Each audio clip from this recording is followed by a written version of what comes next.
Today I had the opportunity to talk to Dr. Dave Arneson. He is a very unique character who I met a couple months ago through a friend of mine, and she used to work for him and spoke so highly of him. And I realized when I met him that he was the same doctor that my good friend on the fire department told me about many years ago, probably 5 or 6 years ago, who saved his life. He gives him that credit. He said he helped him with his addiction and helped him to recover from a really long life of different drug addiction over the years. And he said that this person had a different approach and had methodologies that were just non-traditional. And he really gave a lot of credit to this Dr. Dave character. And I thought it would be really cool to meet him and spend some time with him, which I did. And I wanted to record his message and share it with people who have never heard of him and people that have heard of him who really respect him as well, because I know they would appreciate this. He's just a down-to-earth guy who really cares about other people. He doesn't seem to do any of his practice for the money. He does it all to be of service. And I really resonate with his message. He seems to be very connected to himself and has done the work. Dr. Dave shares his story about his own addiction and how he overcame that in his late 30s. And then went to medical school later in his life and overcame his challenges and started to devote his life to serving others. And I think you will enjoy this conversation, especially if you know someone, which I think we all seem to have family members and friends and loved ones who suffer and struggle with addiction. And the conversation about the nature of addiction is very complex and multifaceted. So I myself have seen it throughout my 20-year career as a firefighter, and I've always been very curious about the nature of suffering and the nature of addiction, especially from having family members and friends and loved ones who have either lost their lives to addiction or have just always suffered from it. So it's a very complex and interesting subject, and it's one that Dr. Dave has devoted his life to, and he's helped thousands of people, and he continues to serve others. So if you're interested, after the show, connect with him or you know a loved one and reach out to him and his clinic and see if that's something that would work for them. Dr. Dave Arneson has maintained a private practice called the Source Naturopathic Medical Clinic, focusing on treatment of alcoholism, drug dependency, and chronic disease since 2000. He is currently a part-time clinical instructor of naturopathic medicine and teaches a class on addiction at the Southwest College of Naturopathic Medicine. That is here in Scottsdale, Arizona. If you're looking to reach out to him, please do. His website will be in the show notes below. And I hope you enjoy this show and rate the show on iTunes and Spotify to help people find it. Thank you and enjoy. Well, thank you for joining me and having me at your office. That's an honor, privilege. Yeah, I've actually heard a lot about you from a close friend on the fire department. I'll keep his name confidential. There you go. But he told me about you a few years ago and said you were very special to him, and you actually helped him get well after many years of addiction. Okay. And so he really praised you. And then I met another friend, same story. And so I met you briefly a couple months ago, and you had a pretty unique story to tell, and I thought it would be important to share with others. So, Okay. Yeah, Dr. Dave. So how long have you been doing this practice of? I'm finished up my 24th year of practice in medicine as a naturopath. Okay, and your main focus is addiction recovery. General medicine, but yeah, I guess we don't really specialize as a naturopath, more holistic medicine, but we do carry some power. And for me, that power is body, mind, spirit connection involved in treating people with addiction of all kinds. And it seems like what led you here was your own recovery and your own path of healing. Right. Well, everybody's got a story. Right. Yeah. And I certainly have mine. And I think it's a common story that kind of runs the vein of addiction, but addiction can come from almost any place and caused by any reason. So, I mean, we're constantly looking for a cause for addiction. And I'll just tell you, is what I teach is anything and everything. Okay. And it could be trauma, it could be living too good of a life and not learning how to take responsibility for self and so forth. But my story goes back early childhood stuff, alcoholic father, he's gone when I was 3. Um, and I think one of the best analogies to how I approach each individual is my little grain of sand story. Okay. So if you went out and, depending on where you live, of course, but just the smallest pebble or the grain of sand, and pick that up and put it in your hand, and then what I ask you is that grain of sand, does it have potential? And most people would say yes, because it's got mass, but it's inert there. And what creates the potential in that grain of sand is an outside force, the wind or the water. We carve the Grand Canyon, score the windshield on your car. Anybody that lives in the desert knows that.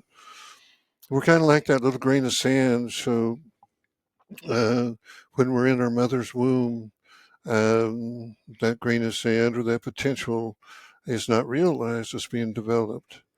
And when we come out of the womb in 9 months or whatever, we're kind of like that little grain of sand. We need this outside force to push us, to pull us.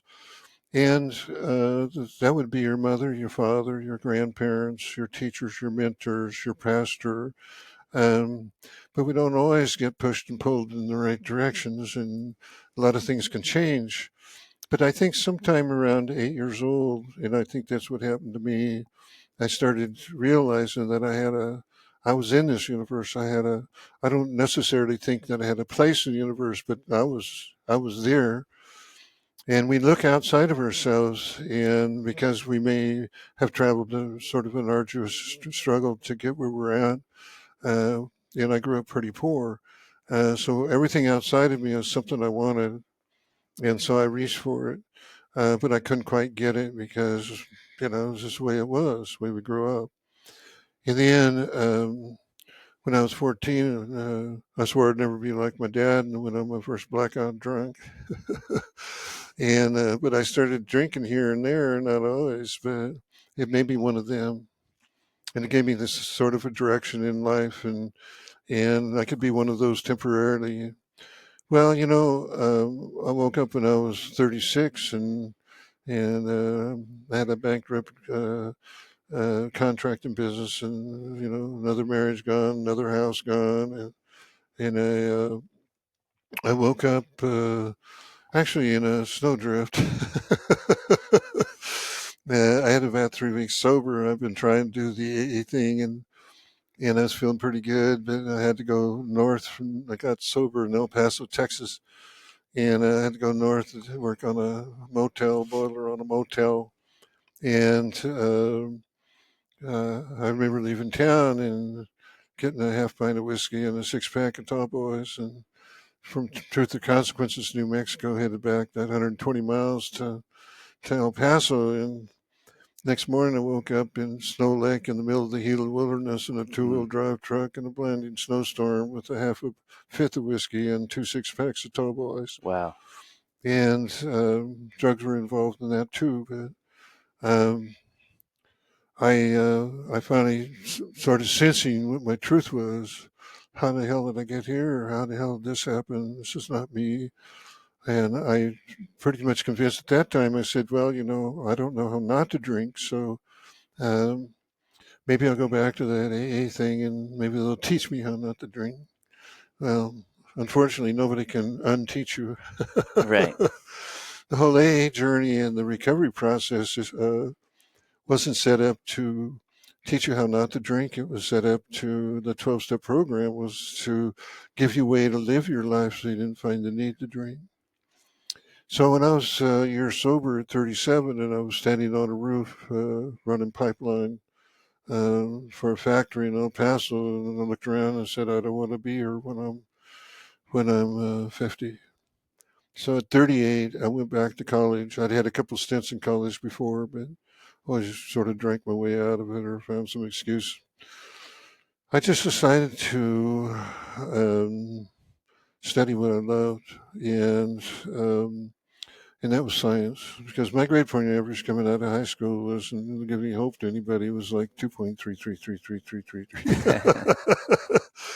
I don't know if I took a book home in high school. It was always about sports, and that was my adrenaline rush. That was my first addiction in music. And so when I went back to college, I'm 38 years old, and really a lot of fear because I didn't know if I was smart enough. I didn't know if I was capable of doing it.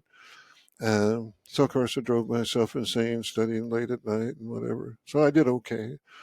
So I graduated from the University of Texas at El Paso with a double major in biology and psychology, with honors, and of course I'm 42 when I graduated. And I guess that didn't give anybody hope to anybody is it's never too late. I mean, we were talking about this little grain of sand and raising this level of potential. Um, is that taking that responsibility for your journey? I think in medicine, body, mind, spirit medicine, the one thing that people crave for the deepest, most profound struggle is to establish that sense of purpose in your life, that sense of meaning in your life. I think that drives us. Viktor Frankl, the famous psychologist or psychiatrist, World War II, um, said that so many people that they're saturated with this sort of sense of meaninglessness. Um, they they don't know what to do anymore. They don't know which direction to go. They're working a job they hate. They never wanted to do it. They lost the dream. They lost the aspiration. Um, but to stand up and say, I want to do this, and a lot of people think, well, I'm so full of fear. How do I find the courage? And I tell them, you have to take the first step into fear. You have to. That was it Thomas Edison said the only true failures is not the man or woman who tries and fails, it's the man or woman who fails to try. So I thought that was kind of good philosophy for me. So I tried. Hmm. In the end, I didn't know. I never planned on being a doctor. It was like forest ranger or whatever. But I figured a degree in biology, I'd go work for the Forest Service or something. Well, I quit contracting and I went to work for an addiction program in Carlsbad, New Mexico, for adolescent treatment program. And I won't say this is true for every program that's out there, but this particular program, the staff was sicker than the kids I was working with. Hmm. They had no clue. They weren't communicating with the kids, the youngsters. They weren't treating them with a level of respect. Um, and so I said, well, I can't do that. So I quit that and went back to contracting, thinking maybe I'd get a master's in biology. And I talked to them, and they said, well, you're a little late in the game.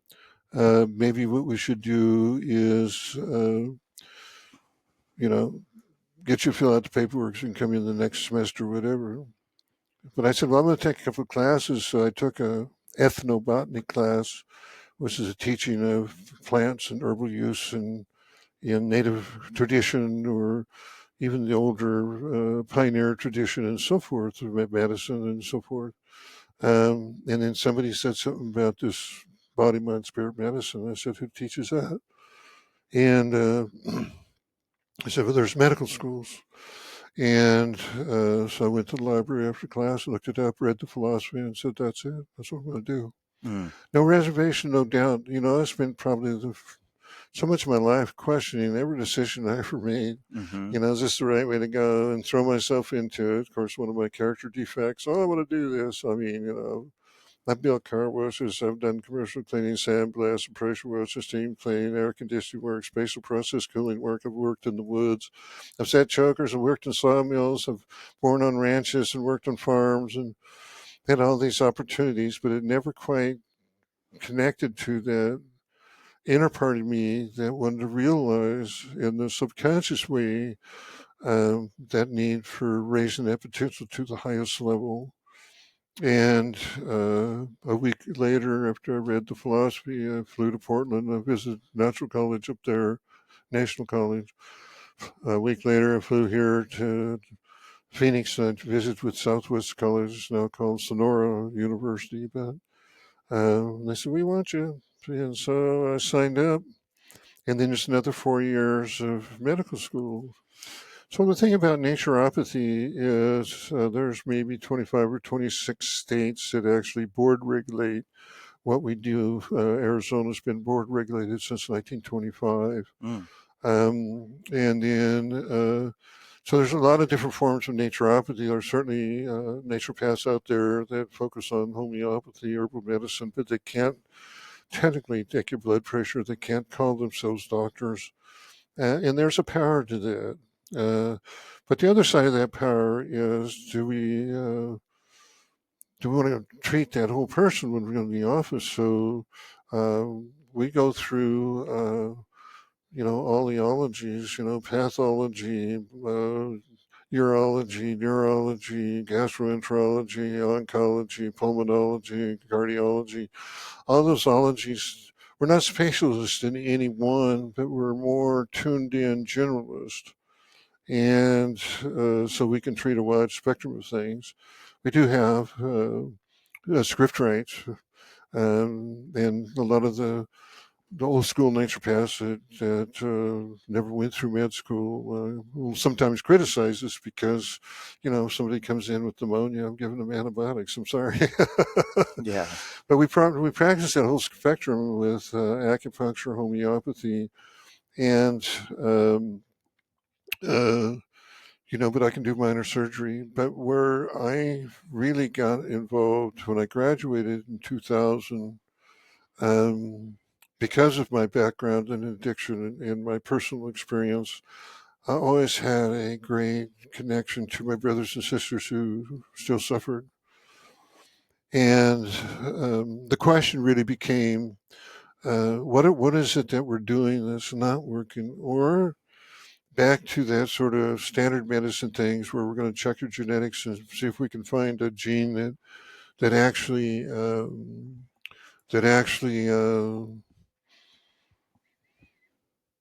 forces you to be an alcoholic. There's no such gene. And then so I say that, there's no gene in the human body that creates alcoholism and drug addiction, but it sounds like sort of a paradox, but there are genes that can set you up. And what do we mean by that? Um, Everybody has a computer in their system. It's called genetics. And just because you're born with this genetics or this computer doesn't mean that it was programmed right. So Mm-hmm. we can have a weak gene somewhere that may create the lack of a certain neurotransmitter, which would allow the body to be in a physiological depressed state, which is connected to the emotional mind. So the emotional mind becomes a depressed state because we're not either absorbing or digesting or creating neurotransmitters like serotonin, whatever. And so we get involved and we find out that there's, 2 or 3 shots of Jack Daniels or maybe a line of meth or whatever, and I feel normal. Mm. And so sometimes that can set us up. As long as trauma in our lives, wanting to um, escape from the memories or the bad dreams or whatever. So there's hundreds of thousands of different reasons for excessive use of alcohol and drugs. But what it does create over time is it's almost a sense of hopelessness, and we get stuck, and then we don't know where to turn. Or life is kind of funny because life will challenge you. So there's experiences in life that say that might create that sense of shame in you, like my father and growing up poor and in going to school. We're wearing shoes we bought from St. Paul or St. Vincent de Paul or what's one of these other secondhand stores, and everybody else was wearing good stuff, and so you had that sense of shame about your existence, which is a little bit different than guilt. Guilt is what you feel when you get caught. Mm-hmm. Shame is what you feel about yourself. And so and then there's this other part of experiences. The experience is created for self. The old saying is, and this is where I woke up, is like, if you won't listen to the outside, well, maybe that was God's plan, so I'm going to allow you to listen to yourself or teach yourself. And then you wake up, you got a fool for a teacher, but it's still part of the lesson. Mm. Yeah. You can't spend your life criticizing yourself or saturated in shame. You have to get up. So we can take that experience, whether created for you or created by you, and we can come to peace with it, forgive self, forgive others, whatever. And then we can be a force to help other people understand that's part of the journey. Part of the journey is seeing that deeper level of truth of self. And we don't always like what we see, but at least we know what to change. And that was with the power of the AA program or counseling or even religion to some extent, um, where they're not the answer, they're the tools to help you create a new part of you that accepts the old part of you, allows your life to become livable. But it also challenges you because when you wake up and that first part of that first 10 months, 12 months of sobriety, that where you all of a sudden you start thinking, remember you're on the roof and I said, I don't want to be here when I'm 50. So the brain starts working, and who knows where all that comes from. But it's almost like a signal from the outside or words from the outside. And so it's interesting that I had that at 37 and I graduated from med school when I was 50. Wow. So I made the changes. Along that road, we will be challenged. And in the old days, when I got challenged, and of course, the challenge wasn't necessarily sadness in my life, but it also sometimes too much success. Mm-hmm.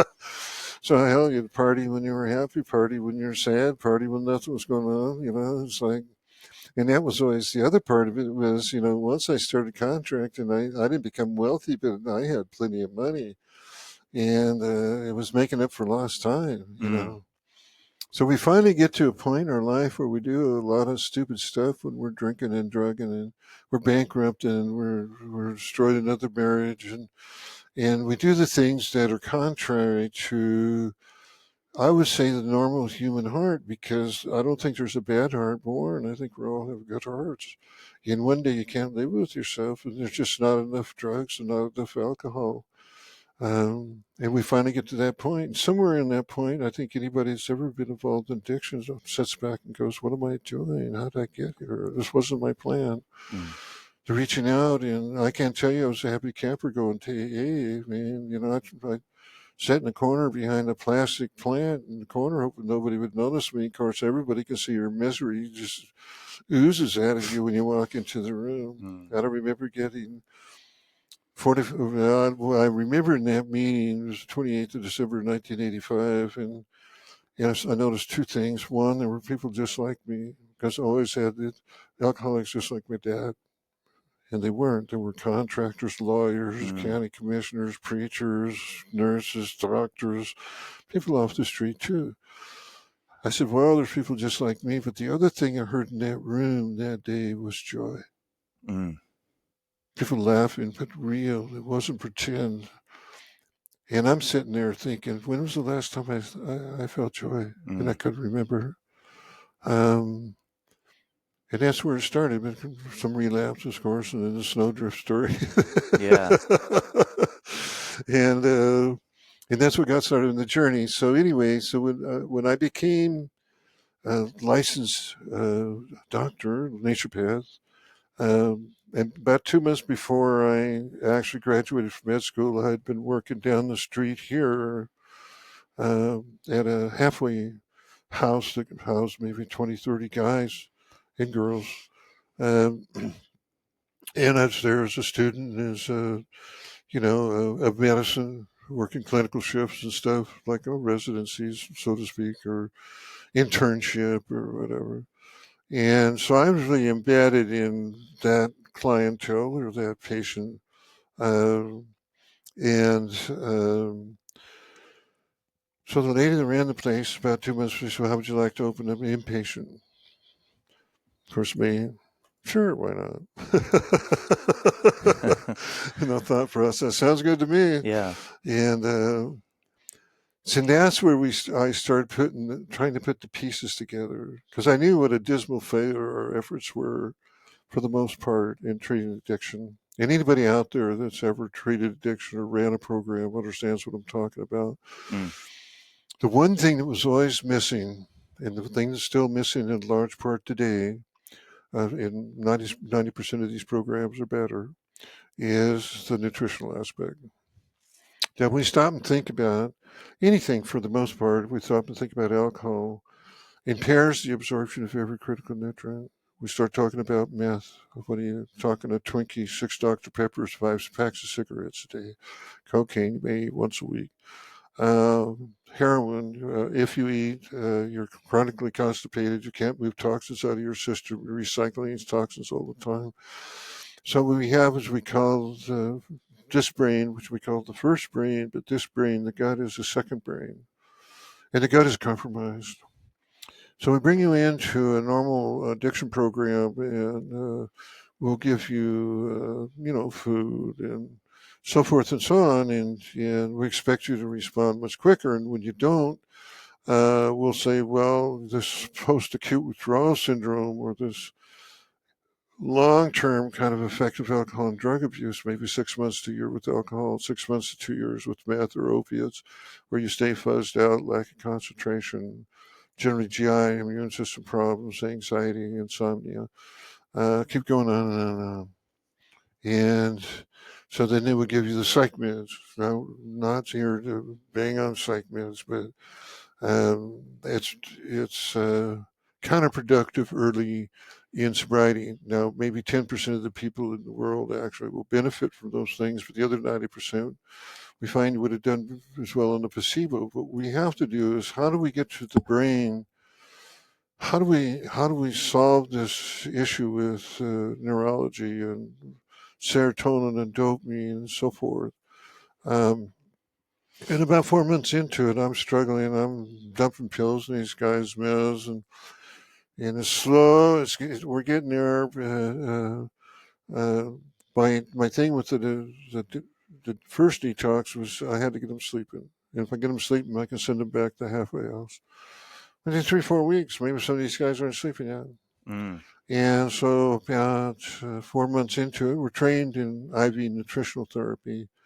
And I said, I'm going to do what they call the Myers push, which is just maybe a 60 cc syringe with still water and vitamin C and the B complex vitamins, magnesium, calcium, selenium, zinc, and B12 and so forth, in a slow push, night and day. Mm. I'm telling you, what would take me 2 to 3 weeks with an alcoholic, I was getting in 5 or 6 days, which just shows you, because the gut is highly regulated, and even vitamin C needs a form of energy to be absorbed. You're just not sticking it in there, and it's not going to absorb without this energy we call adenosine triphosphate, or ATP.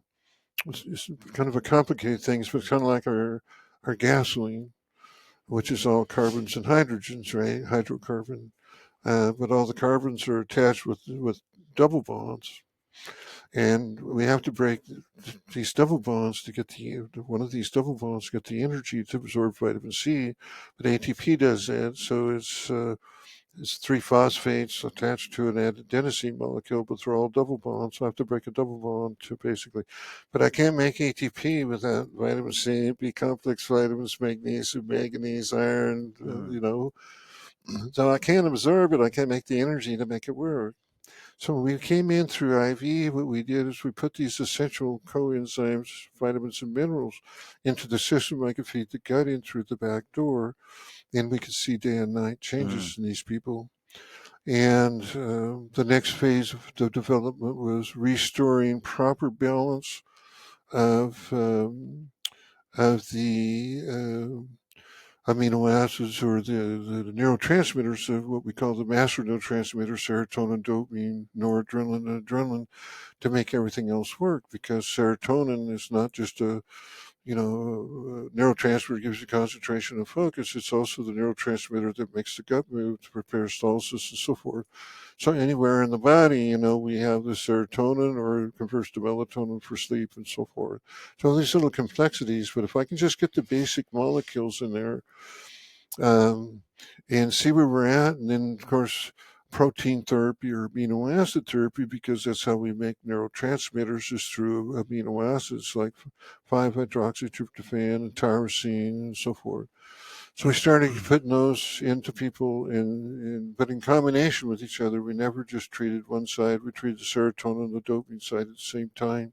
These two sides are intricately connected to each other. To overtreat one side is like only 5% of the cases respond to that. Or treat the other side 5%. But if we treat both sides at once, 85% will respond to it. Mm. And so we never utilize just one vitamin, like a lot of the counselors will say, well, you think we need a little bit more vitamin B6, which is a pretty active B vitamin. I said, what happened to B5, B3, B1, B2, B12? So we do things in combinations. And so what we're talking about right here is just the nutritional aspect of kind of starting with this, with basically food, right? Um, Because the first goal is to treat the physical body, get it back in shape, the physical part of the mind. And if we don't do that, then we know that we have these alterations, this post-acute withdrawal syndrome that involves thinking, concentration, focus, and so forth. And we're trying to feed you orally through this, which might take you 6 months. It took me 9 months to wake up, by the way, and nobody was doing this. In fact, nobody was doing it until I did it.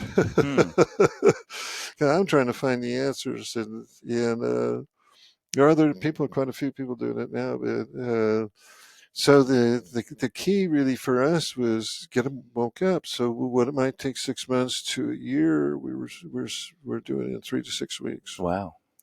And so we opened the door to that level of physical healing, river, body, mind, spirit, right? So to open the door for our mind to start thinking a little bit more clearly. And then we had to address these emotional issues that kept us drinking. So if one really looks at addiction, because they don't use the word too often anymore because, it makes people feel bad, but use the word dependency. But I can take let's say I take a pain patient and they've been on opiates for pain for 2 or 3 years. Or I take a opiate addict out in the street, smoking fentanyl, whatever. It doesn't really matter what kind of person that is. Biochemically, neurochemically, has the same effect on the human body. So the detox is all pretty much the same, and the withdrawal is almost the same. What inherently makes addiction different than tolerance and dependency is the need for the drug on the emotional arena. Some trauma, something we've created, something been created for us, or just insanity of doing it for years and looking at this self-destruction that you've created. And so there's this kind of continuum. There's this great sadness, this maybe great grief, and then there's this ecstasy and this great happiness over here. So that's life. Mm-hmm. So we get here in the middle. We don't want to feel this. We don't open our heart to that pain again. So we'll do anything and everything. That's going to be gambling, porn, rock and roll, drugs, alcohol, codependency, whatever. Something to distract us from this part over here so we can just feel this.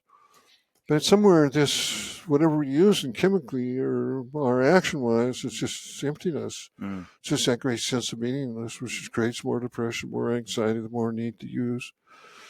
And so it took me years to figure it out. Really, what was my goal? My goal was to quit drinking, but drinking alcohol wasn't my problem. I was my problem.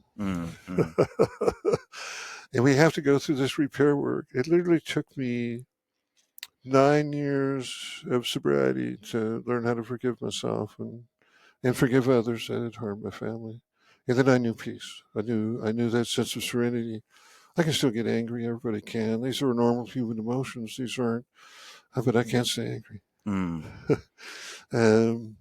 So when we create this and we start working with these people on an emotional level now, trying to, I'm not I've had people call me a healer. I'm not a healer. I'm a facilitator. And I don't even know how, I don't call myself full of wisdom. I have a lot of knowledge. And that knowledge is solidified for me by taking action and doing the repair work for self. and then to assist other people get their wheels turning. That's my job: get your wheels turning, get your wheels turning. So you'll take responsibility for the journey, and then we're there for you. My patients have my cell phone number. They'll join us in ceremonies sometimes. But each individual has to accept responsibility for the journey.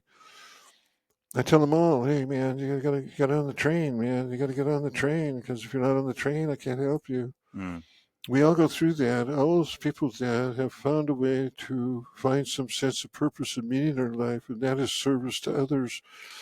We've hit that sort of pink cloud thing where we're out there trying to be of service to everybody. You can't be of service to everybody. Mm. Um, and in the process, we forget to feed self. Um, I'm not talking nutrition, but that's important, and to sleep well. But to feed self means that every once in a while I have to seek out that silence, that solitude, that quietness, that stillness, whether it's in the mountains or in the desert. Um, to me, it feeds the soul like food feeds the body. Lets me collect my energy so I'm ready for the next person that walks through that door.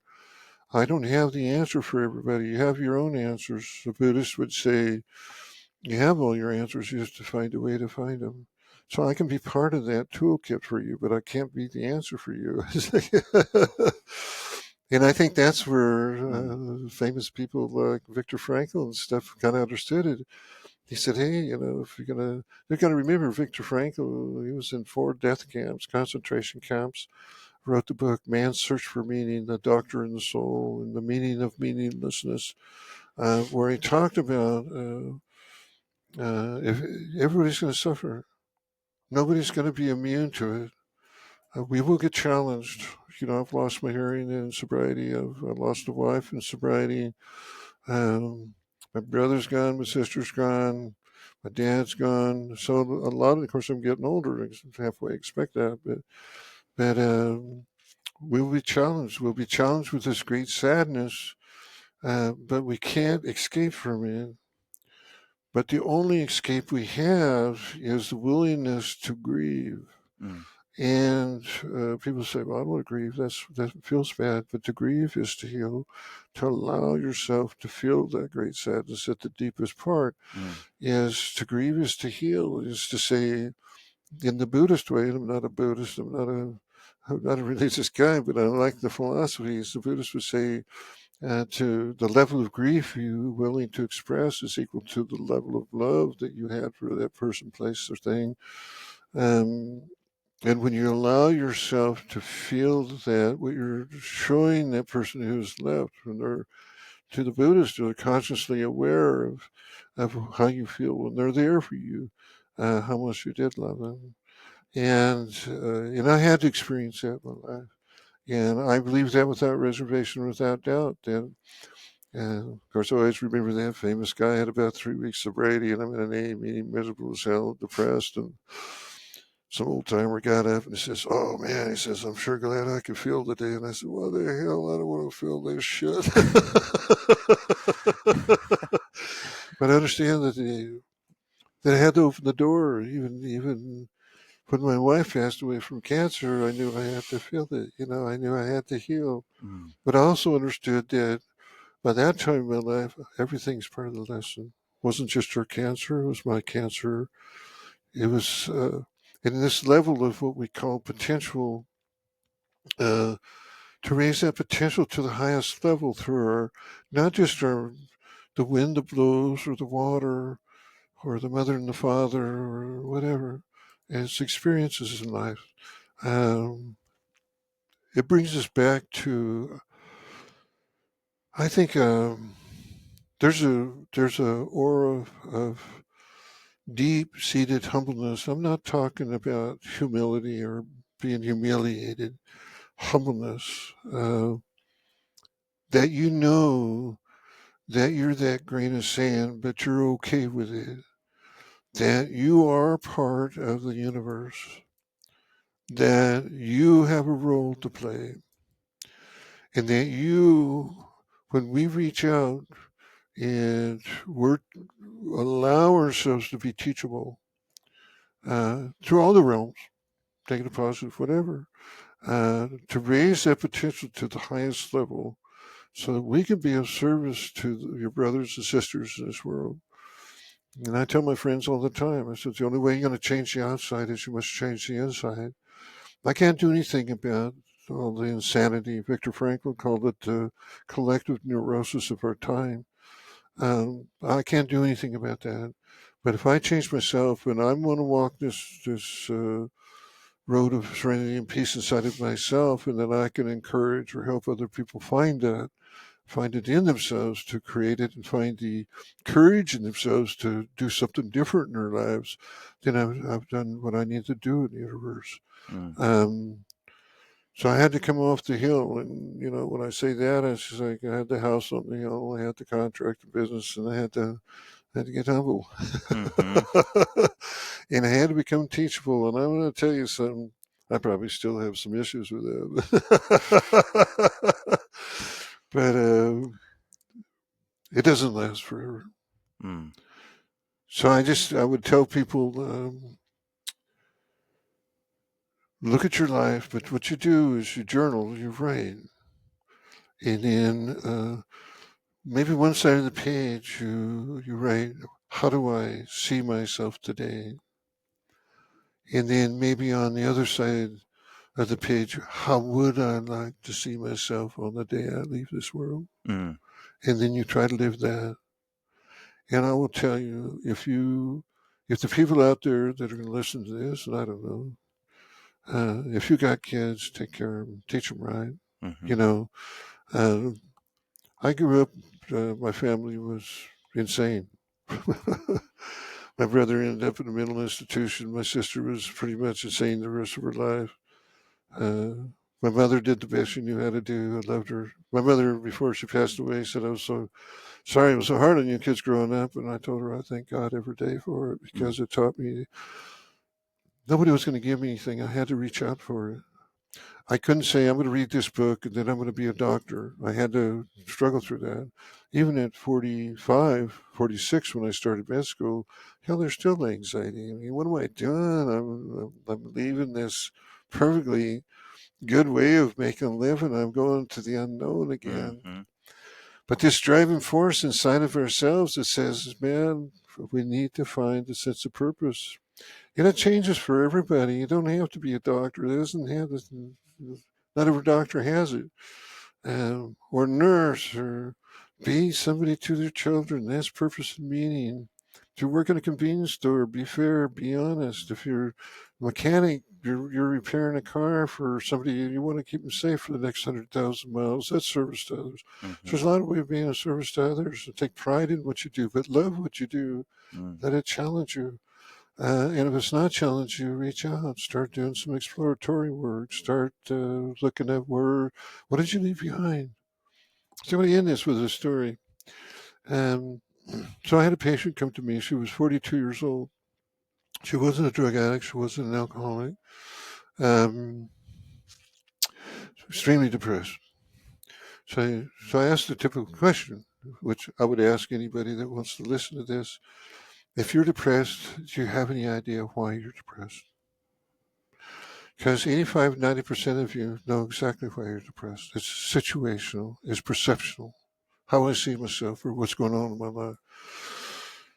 So I asked the lady, she says, yeah, she says, I hate doing what I do for a living. Um, I hate my boss. Boss hates me. It just turns my stomach to go to work Monday morning. I can't wait till I can leave Friday. Um, I said, well, what would you rather be doing? What'd you leave behind? What were your dreams? What were your aspirations? She said, I always dreamt about being a counselor. I said, well, quit your stupid job and go do it. She said, well, I can't quit my stupid job. She said, I have a house payment. I have a car payment. I said, well, let me ask you a question. Correct me if I'm wrong. Um, so what I'm hearing you say, you're willing to sacrifice at least the opportunity for your great happiness for a car and a house. Does that make any sense to you? She says, no. I said, this doesn't last forever. So she went out, she sold the house, kept the car, and now she's counseling. Cool. So That's what I mean. Everybody's an individual. We're practicing naturopathic medicine, and I preach this to my students all the time. Put the damn pen down, talk, observe, hear with your eyes, hear with your ears. Unfortunately, I got hearing aids, but I can hear most of the time. But before hearing aids, I had to learn to hear with my eyes. Mm. Um, be there for the patient. They're not all the same. I mean, if you went into a standard medicine office with depression, everybody gets Prozac. But if you come into this office or naturopathic office, I want to know why you're depressed. I want to know what created it. I want to treat the cause rather than treat the symptom. Not all depression is genetically caused. Most are depression situational and perceptional. So I try to naturopathy by rule, and I don't know. Hopefully, we don't ever lose that. Is to be there for you, and you're different. You're unique. What makes you unique is that potential that's inside of you that we are hoping through healing of the physical, the emotional, the spiritual, that you will take your place in life and be of service to others. We want you to reach that area of happiness, of serenity inside of yourself, peace inside of yourself, because that's going to keep you well. Mm. I would say that probably 80% of our upper back problems are stress. I would say most irritable bowel syndrome is caused by stress and anxiety. So, what creates anxiety? What creates the stress? And it's true too, man. It's like sometimes some people know who they are. I know who I am. I'm miserable. I'm sick. But what am I going to be if I actually get well? Mm. And there's a fear. Mm-hmm. There's a fear to that. And I would just say, oh, well, my late wife's bumper sticker, screw fear. I like that. And that's what drove me on the journey. But my life is my story. But what got me here is everything that's ever happened to me in life. And the opportunity to utilize that rather than to constantly analyze it. To this day, I can tell you, um, growing up the way I did, and I sat and thought about this for a long time. Where did it all change? Because I used to have a couple beers a day and so forth and so on. Um, I think from my early experience, my life situation, hell, I was depressed most of not clinically depressed, but had that low level dysthymia and never felt like I was smart enough, fast enough, good looking enough, whatever enough. I think that plagues a lot of us. But when we can do that chemistry, that alcohol, that drugs, we can be one of them. We can be fast enough. We're the smartest people on the planet, and so forth and so on. It allows us to escape from that sense of self that doesn't quite feel right to Mm. ourselves. One thing led to another, basically, and I'm okay with me today. But it took me about 6 months of sobriety to go, it's okay to be Dave. Mm. I don't have to be something to everybody. Um, but I also knew that I would. I don't know why at that time I just realized that there was never going to be a place in my life where uh, there wasn't going to be an opportunity for change or growth. And I still feel that way. And I'll be 75 next month. Mm. And I still feel like there's an opportunity for growth and to learn, It's you know? amazing. Yeah. How did you find your ability to forgive yourself when you were in that part of it? Well, that's a story. Um, I did some pretty stupid things. I mean, I had a couple of DUIs. That wasn't anything, but being married and you know playing the field and I never really got over that guilt. I was in AA for 9 years, but when I started doing it about 4 or 5 years sobriety, I started doing what we call the Red Road, which was sweat lodges. And uh, so I started sweat lodges. I understood, of course, it's just like the womb of the mother, man. It's like you get in, and close the door, you got red hot lava rocks, got moisture, got warmth, shut that outside world and come back into self. I knew that would be part of the journey, the first one I ever did, Mm. purification and introspection, taking an honest look at self, but getting out of here and coming into here. And so I never really could quite forgive myself for some of the escapades and stuff I did. And then I got introduced to what we call the Vision Quest. And the Vision Quest is not just something you go do, it's something you prepare for. Um, But you have to, and of course, I didn't realize it when I did that vision quest at the time, but I realize it now. I had to be prepared to let go. Now, in the 12-step journey, fourth step is a rigorous moral inventory of yourself. The fifth step is reveal that inventory to another human being. But the sixth and seventh step are the letting go steps. Mm. And I call them the forgiveness steps. So I got an opportunity. Well, my dog died, my golden retriever, and for the first time in probably I was 45 years old. Probably the first time in since I was 13 years old that I allowed myself to feel that sadness, that grief. Mm. Every other time, every funeral, it was good. You know, not since I was 36 because I quit drinking at 36, but before 36, I go to the funeral. We grieve by a 6-pack of beer, a bottle of Jack Daniels, or whatever. Mm. So I got invited to a vision quest in the Guadalupe Mountains in southern New Mexico. And I realized I was not teachable. So when I went out there, facilitators had us do a few things. And I'd already journaled, and I really didn't know what was going on. But I went up on the hill. I fasted for 4 days. But I sit there and I had built a little rock oven, whatever, and had a little fire going, and I had a stick, and the stick was the story. I told my whole life story to the Great Spirit, the Great Mystery, the sacred energy that runs through all things, whatever you want to call it, God. Um, and when I released that, and then the anger and frustration and the wish for vengeance for people that had harmed my sister and my family. Um, but I saw things on that, you know.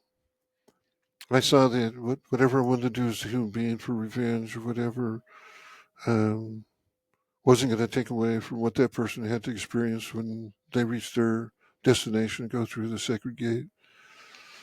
And I found forgiveness, Mm. found compassion, sadness, forgiveness. Didn't make what they did right, didn't make what I did right, but freed myself from that anchor point. It allowed me to utilize my past history to benefit other people, to understand, to have the compassion, have the sensitivity at the deepest level, what that person sitting next to me is feeling. Mm. And that obviously gives us an opportunity to connect with that person. The other part of what I do is sometimes just not just get your wheels turning, but elicit that little sliver of hope that somehow maybe you too can experience a sense of serenity, a sense of okayness. But you can't get it from me. You have to do the work. Mm-hmm. And that's always been kind of the hard part. And that's always what's been lacking in standard addiction treatment is how do we reach them on a spiritual level without trying to sell them everything? You know, I Mm. can't sell you what I believe. Mm-hmm. I might be able to give you the opportunity to experience some of the tools that allow us to come to this place of okayness, but I can't give it to you. How many days were you on those hills or on those spirit I've walks? done 5 vision quests, and 3 of them were 4 days and 3 nights. And then I've done a couple 2 dares, and they're Wow. both they're all profound. Yeah. Um, the first one I did, the one I had the really good experience with, that was my second one. The first one I did by myself. Remember, I told you I wasn't teachable. So I go to the medicine people and I say, I'm going to do this vision quest. Who's going to pray for you? I says, oh, I'll pray for myself. I'm just going to do this.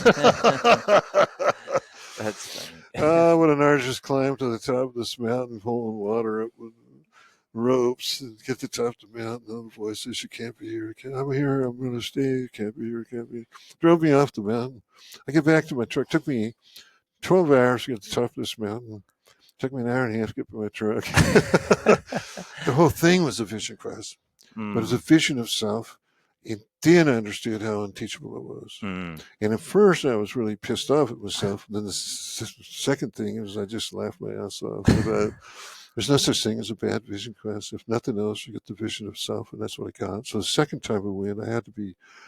It was 2 years later, and I had to be. I had to be teachable, Mm. and I was willing to give it up. And I was totally committed. And I think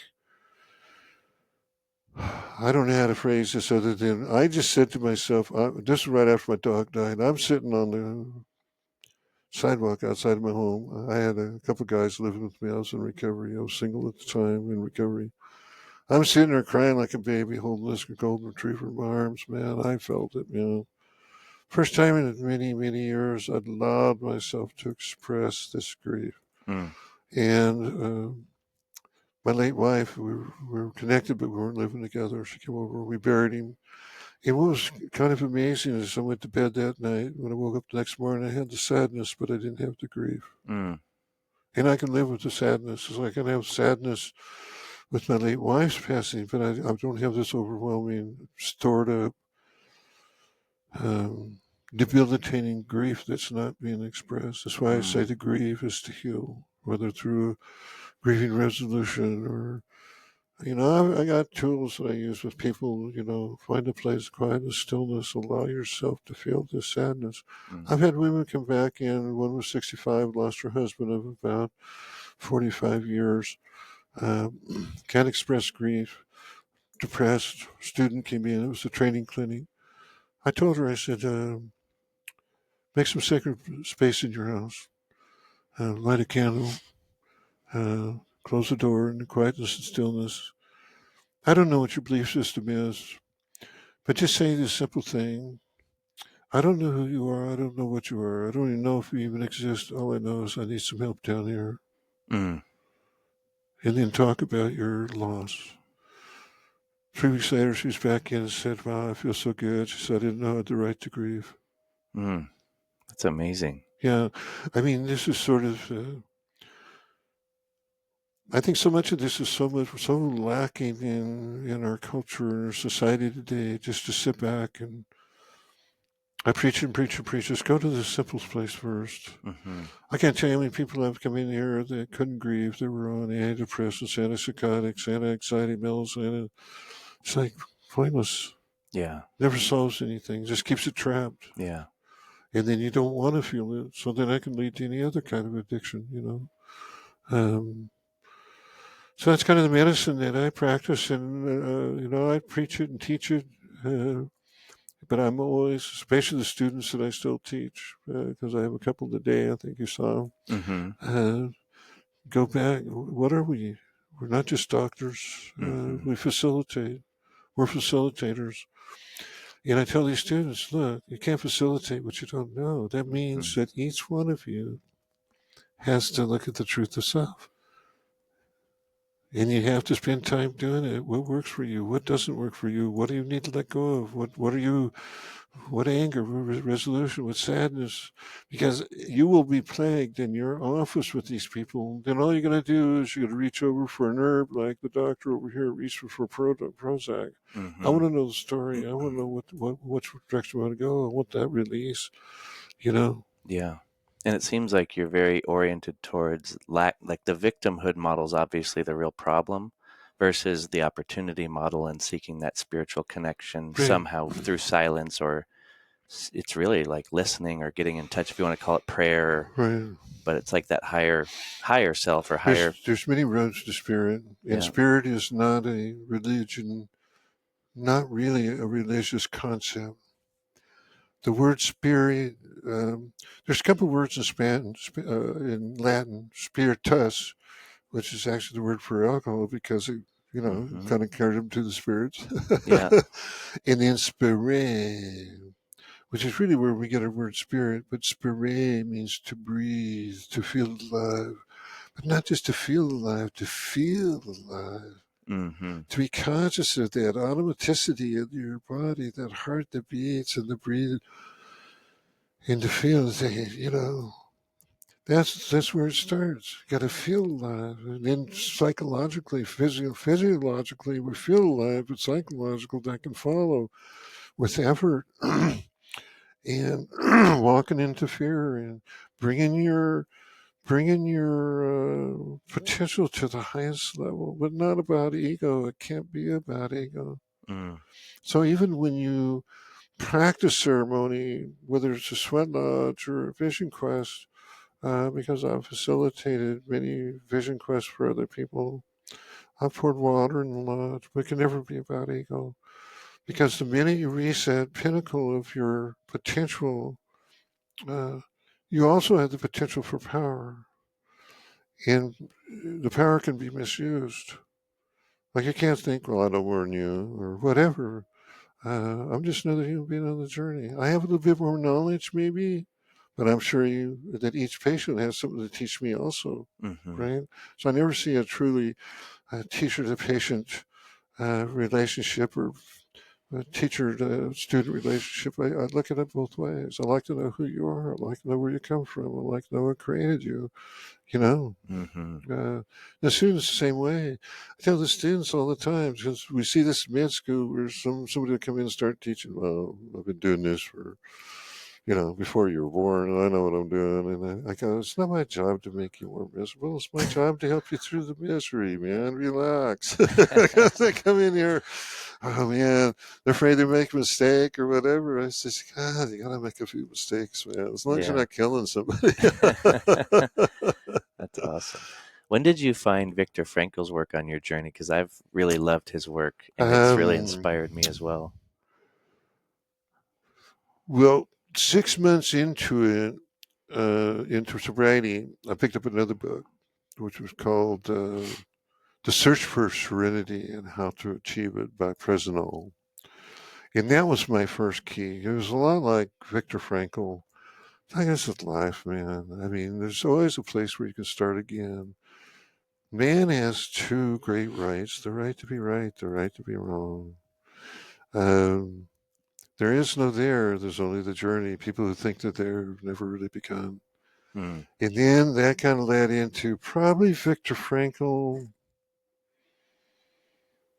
at least 35 years ago. I'm over 38 years in recovery, mm, where I read Man's Search for Meaning. Probably given away 200 or 300 of those books. mm-hmm, I give them to people in recovery and people that are struggling because the story, like Victor would say, he says, it's not a story of the concentration camp per se, it's about the people. mm-hmm, And you had to remember when he was a psychiatrist and MD, finally the Nazis quit using him and sent him off to concentration camps, lost his wife, his mother, his father, his sister, sent him to the work camps. He had spent his whole life, he was maybe in his mid 30s, building a thesis or a process of psychological counseling called logotherapy. mm-hmm, Logo, Logo, which is from the Greek word meaning meaning therapy. And they grabbed us and threw it in the fire and, pull your gold teeth out and all the rest of the stuff. Put him on the work details. He's depressed. But after figuring it out, he says, I could go to the gas chambers tomorrow, but here's all these people. I can do some counseling. I can do some medicine for these people. So he found a sense of purpose and meaning. Survived 4.5 years in the death camps, four death camps. Um, and so he wrote this book, Man's Search for Meaning. And so that analogy, and there's not a sameness, but there's an analogy to it is sometimes we just create our own concentration camps. We get stuck, man. We mm, don't see that even the simplest act, um, say in an AA meeting where you may have 2 or 3, and I learned this early, about 2 or 3 weeks of sobriety, you really can't do much. You're still learning, you're still suffering. But some newbie comes to the door, so you got more sobriety than he does. So you go over and say, brother, I'm glad you're here. I'm glad you showed up. I can't do much with you or for you, but I hope you come back. That's purpose. That's service to others. That's mm, a certain purpose for you being there, a certain meaning for you being there. And then Victor goes on, I mean, he's written so much. His first book was The Doctor and the Soul, where he talked about how us doctors are treating these patients. It's like sometimes we just see another number. I don't see just another number. There's some frustrating patients. Probably the most frustrating patient for me is the helpless victim. It doesn't matter what you do, how much you do, or how you work with them. It's never get mm-hmm. well. And then they always get pissed off at you because they never get well. But they never do anything you ask them to do. Yeah. A form of codependency. Uh, You've had, I suffered through it, man. I go, okay, that's part of my journey, my lesson too. And then he talks about we live in a society today. We coined that phrase, collective neurosis. But and you look out, you see all the insanity in the world today. Man. Mm-hmm, People are desperate. We have it quite easy in this country. We're not. for the most part, but we have kids that are hungry. But other places in the world, people are starving to death that don't have food. We have wars and stuff. People in most wars are fought over ideology and or principally uh, land and resources, oil, gas, food, whatever. And we see that going on in the world today, and it's a sad thing. And to me, it's like, I don't know. I mean, what happened to the human heart? What happened to respect for others? Um, I don't know. Do you But think it has something to do with the cultural, like the industrial revolution and the consumerism and the momentum of it, the attention well, wars? And that's a lot of what Viktor Frankl says. You know, is this industrial revolution kind of changed everything, and people got more. They didn't have to, and we're in a place now where people don't really want to work for more. They just demand more. And mm, that's where I came in. My mom said, "Hey, I said, I thank God every day for it because I know I'm not going to sit here and get nothing if I don't make an effort." Um, yeah. but it was changed. Hmm. In the end, what did the old Victor said? Hey, people often have enough to live for, no, live by, but they often do not have enough to live for. Mm, They have yeah. no sense of purpose, no sense of meaning in their life. They're stuck. Yeah. But it ain't. It's available out there. Now, I understand it's getting harder and harder. You know, I don't know what the quality of education has gone downhill quite a bit. It's kind of my frustration with med schools in general is they're pricing these students out of med school. Yeah. Eventually, what happens is the hierarchy up here, hell, they're fed well. They got to make their money. Hmm. But our focus should be down here, Yeah. teaching this medicine. Yeah. And I went through 96 to 2000. It cost me 125,000 to go through naturopathic med school. I just paid it off Hmm. a couple months ago. Wow. Good for you. Wow. I ain't waiting for Biden, man. It's just not going to happen. Hmm. I'm responsible. I'm doing it. Hmm.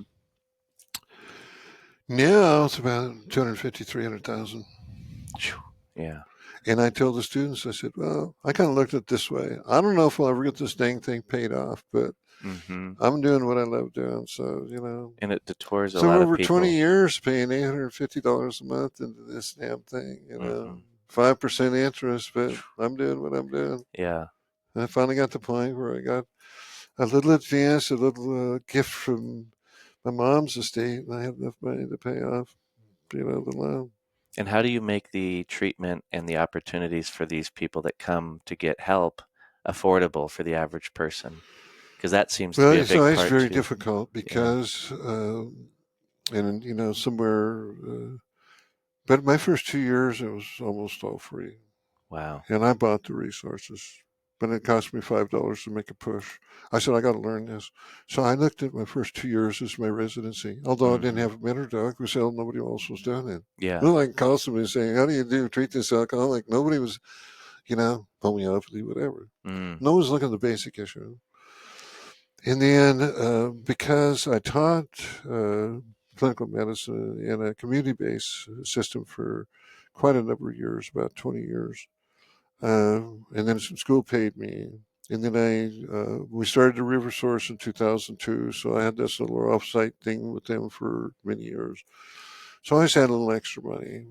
And, but I probably,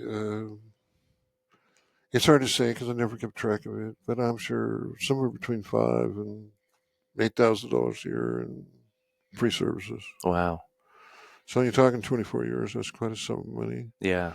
But I don't teach for the college anymore. I do teach these students, but it's on a extended site basis. So I don't get paid for that.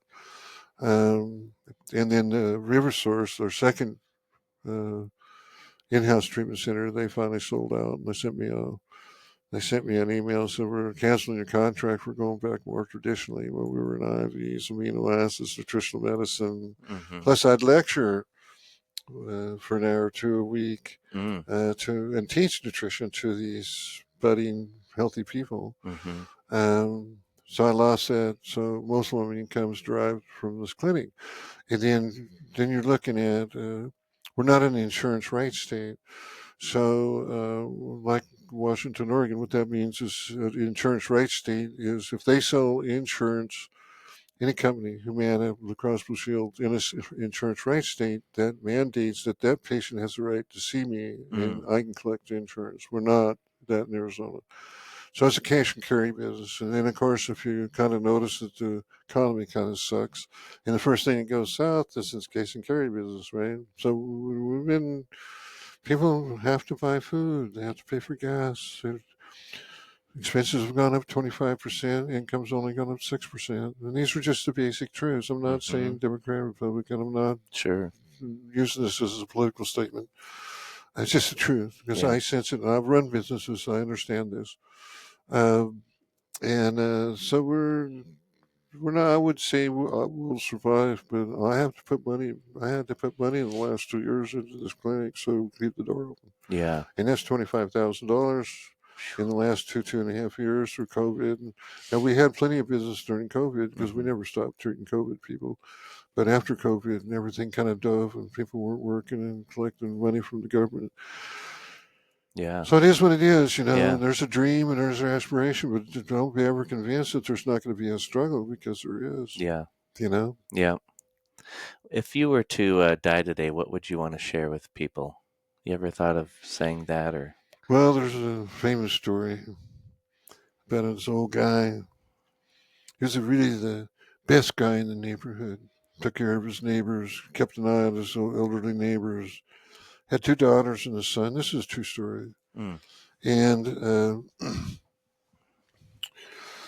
son was kind of a rascal. Him and his old dad were constantly getting in this sort of fight. I want to do this. I can't do that. Well, the dad, if he saw you didn't pick up the newspaper, he'd come knock on your door. And if you were sick of the flu, he'd bring you chicken soup, whatever. Worked at the local hardware store. Finally, him and his son had this blowout. Son said, I'm gone. So for 10, 12 years, the guy never heard from his son. And I think it was the Middle East, not the central part of the United States. And so the dad came down with terminal cancer. And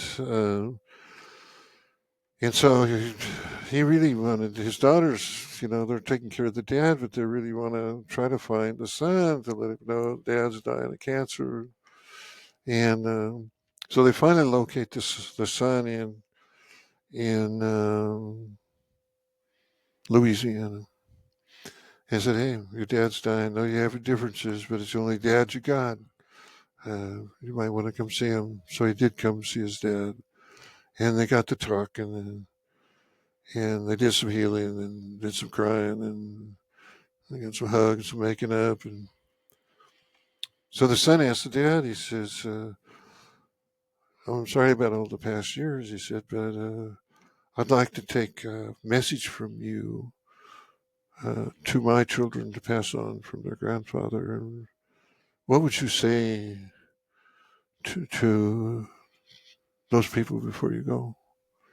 And he looked at his son. And he said, "You live your life like an open book, and maybe the only book people read." Mm. I love that. And who was the story?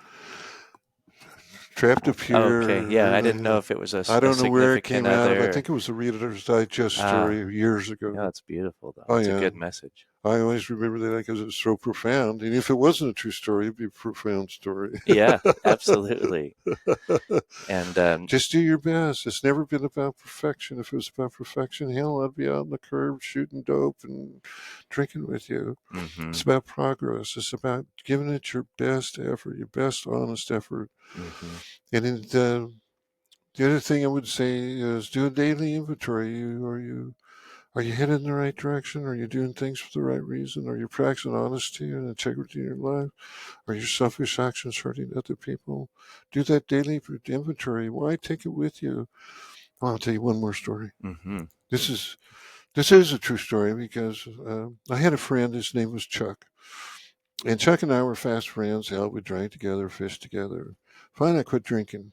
Well, he'd come down with colon cancer, and he had a colostomy bag. That's where the bag comes Mm-hmm. out.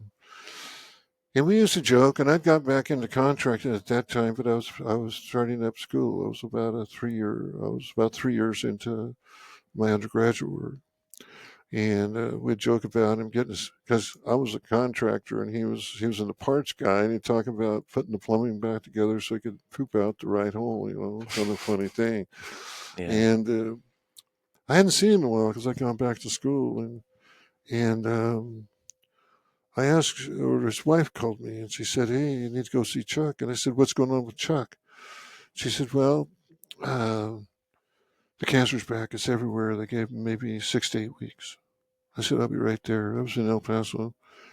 20 minutes later, I'm at the VA hospital. I remember walking into a room kind of like this. Um, you could feel the fear. It was palpable. Mm. I mean, you didn't have to talk to him, even you could just feel it. It was there. And I walked over and looked down. He was gaunt, emaciated, had lost a bunch of weight, and fear in his eyes. And I said, "What's going on, Chuck?" He said, "Well, have you heard the news?" I said, "Well, I heard some stuff. Why don't you tell me?" He said, "Well, the cancer's back." He says, "I got maybe 6 to 8 weeks." I don't know, what do you say? Tomorrow's another day or whatever. I don't know where the words came from. The words that I spoke to him were, "What does that mean to you?" He grabbed my hand in a death grip. He said, "I have done nothing." He's 53. Mm. I said, "What do you mean? We did all kinds of things." He said, "I've done nothing with my life." Mm. It's like a lot of We regret. talked about, we reconnected him to, he was Episcopalian, connected back to his religious choice. I saw him a couple of days before he died, about 5, 6 weeks later. I'd gone to visit with him. I was down at the end of the bed. His family had come and gathered up. I said, "How you doing, Chuck?" He didn't say anything to me. One big tear rolled out of his eye and down his face. Died with fear. Mm. Died with that knowledge that I could have done so much more. I could have. God, it's like, what are we holding on to? What anger? What frustration? What bitterness? Mm-hmm. That need to forgive. Oh, that shame, that guilt, remorse. That need to forgive. Let it go. Forgive. It's the only way you let it go. Yeah. Counseling is great because it can help point to you things that you might have buried in the past, but it can't let it go. Yeah. Only you can let it go. So straighten up that part of your life before you go. It doesn't make right what I did wrong. It doesn't make right what anybody else did wrong, but I released myself from it. I could utilize it. I could empathize or sympathize with people suffering through the same thing. Um, I think it gave me the ability to be honest with myself. And I think that was always the problem, is I never could be totally honest with myself. I kept trying to trick myself into thinking I was okay when I Mm. wasn't. Mm-hmm. Yeah. It's easy to do. I think that's what happens a lot of, like Viktor Frankl. This once again, it says, "Live by, but not live for." Yeah. We wake up, we don't have anything to do in life, we have no purpose and meaning, so we end up doing what everybody else is doing. We conform, or we do what we're told to do. We live under a totalitarian government, Yeah. and we don't know what freedom is. We don't know what the freedom is to choose, and to choose is not just to choose, but to say, "I choose to be that grain of sand. I choose to be that part of the universe that's giving something back." Um, and I don't care what it's going to take, and I don't care how much fear I got to walk into. I'm going to do it, Yeah. and then do it. Yeah. You know. Yeah. So you have that sense of purpose and meaning when you go. Because like I said, it's not about perfection. I tell people I'm not afraid of death. I've lived a pretty good life. Yeah, I made some mistakes, but I think I can be okay with myself. Yeah. You know. That's beautiful. And I've heard that thread of grieving through the whole conversation. And Yeah. I've a few of my friend mentors and elder in my life have all said the same thing in a different way. Yeah. But it seems like that's the underlying To thread, feel. to feel. And we're To all afraid to feel feel. the fullness of life, not just one part, not just the happiness. Those who cannot feel the sadness or refuse to feel the sadness can never feel the ecstasy. Yeah. Ever. Because you cannot have one without the other. Yeah. And I remember a friend, Sanchi Redda, said if it hurts, it's because you love so much. And I remember that being so potent for me at one point when I was grieving for something on the fire department that I was dealing with. That's right. Yeah. And I think a lot of the nature of addiction and suffering is so complex and hard for people to know where to go. And there's a lot of people out there right now that I know, family and friends and colleagues, and we all know those folks that are suffering with addiction. Jackson Brown, right? Yeah. Okay, so it's not a secret. He's been in recovery for many years, but he has a song. I don't remember the title to it, but it's some of the words are, I was running down the road as fast as I can be. I looked around. I was just running for me. A friend of mine said, hey, take one of these. I was flying like a bird in the breeze. I looked down. I was standing on my knees. I love that. Yeah, and you can just tell, it's like, quit running. Yeah. And so much of addiction is running from self, just running from self, running from the truth. I know the truth hurts, man, but you can't convince me that there can't be a healing for any case. But there has to be some level of spiritual connection involved in that healing. Because if you believe in nothing, then there is nothing, and the human heart can't handle it. I think it was Thomas James that said, there's two things a man cries out for when he's wounded in battle and dying. That's his mother and God, even if he never believed in God. So God, good orderly direction, good and proper path, Chinese, the Tao, the sacred energy that runs through all things. You're part of that. It flows through you, flows through me, flows through everything. The Great Spirit, the Great Mystery, Wakantanka, which translates to the holiest one from the Sioux Indians. Jehovah, Allah, whatever. To me, it's all the same. Yeah. Everybody has this need to connect. Why? Is it all just fake? How many tens and millions of people that actually have a belief system? There actually is a higher power. I'm convinced because I've experienced it. Yeah. But I had to open the door to it. Yeah. Beautiful. Yeah, I think you seem like a grateful and connected person that loves to help others. I've seen it and I've heard from others. So that's why I wanted to connect with you and share your message with others. It's powerful. I appreciate it. I appreciate you very much for your time. And maybe I could send people your way if they're looking for some help. I'll throw your stuff in the show notes. But that'd be okay. Yeah, thank you very much for your time. It was really a pleasure. There you go. Right on. Thank you for listening to the episode. Be sure to subscribe to the show on Spotify, YouTube, and iTunes, and rate the show. I hope you enjoyed the episode. What we call reality is in fact nothing more than a culturally sanctioned and linguistically reinforced hallucination.